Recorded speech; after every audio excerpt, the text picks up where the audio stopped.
बिहार में भी लड़ाई एनडीए और आईएनडीआईए गठबंधन की है, मगर एनडीए के लिए अच्छी खबर यह है कि अब उनके कुनबे में चाचा भतीजे का झगड़ा सुलझ गया है। इस अच्छी खबर के बीच ही आज गृह मंत्री अमित शाह पटना में थे। यहां उन्होंने एक रैली भी की, जिसके जरिए परिवारवाद की राजनीति पर जम करके उन्होंने निशाना साधा।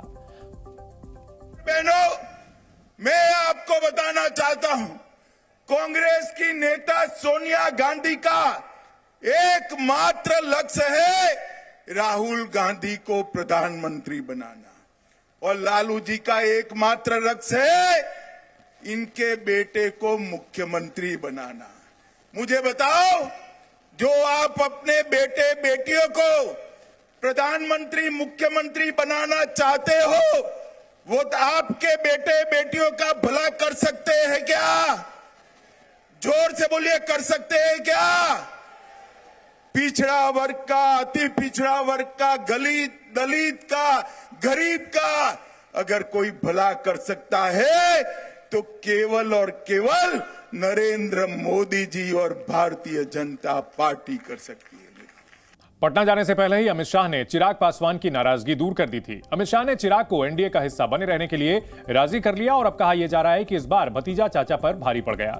ऐसा क्यों है, आपको यह भी हम बताते हैं। सूत्रों के मुताबिक बिहार में सीट बंटवारे को लेकर फाइनल मोहर लग गई है। बताया जा रहा है कि चिराग पासवान को हाजीपुर समेत लोकसभा की 5 सीटें मिलेंगी। अमित शाह से हरी झंडी के बाद चिराग ने एनडीए के साथ रहने का फैसला लिया।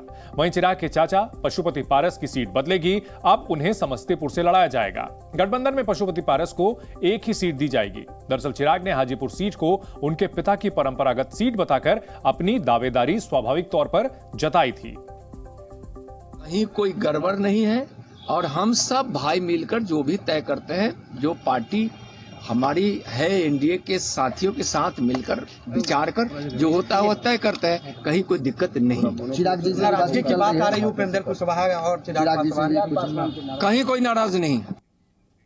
चाचा भतीजे के बीच सुलह का रास्ता निकालने के साथ ही बिहार में एनडीए के बीच सीटों का फॉर्मूला भी तय हो चुका है। सूत्रों के मुताबिक बिहार की 40 सीटों में से जेडीयू को 15 सीटें दी जा सकती हैं, जबकि बीजेपी 17 सीटों पर चुनाव लड़ सकती है। इसके अलावा चिराग पासवान की पार्टी को 5 और उनके चाचा की पार्टी को सिर्फ 1 सीट पर चुनाव लड़ने का मौका दिया जाएगा।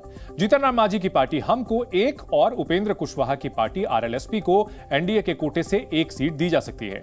हालांकि इस फॉर्मूले पर भी अभी अंतिम मुहर नहीं लगी है। यह फॉर्मूला संभावित है, 1-2 सीटों का हेरफेर हो भी सकता है। जाने वाले नहीं है, हमारे साथ है और हम सब लोगों ने वो निर्णय ले लिया है और कहीं भी ये एनडीए इंटैक्ट है। इंडी गठबंधन आप देख लीजिएगा, चुनाव आते आते सभी टूट के बिखर जाएंगे। कोई बंगाल की खाड़ी में समाएगा और कोई नेपाल की तराई में घुस जाएगा।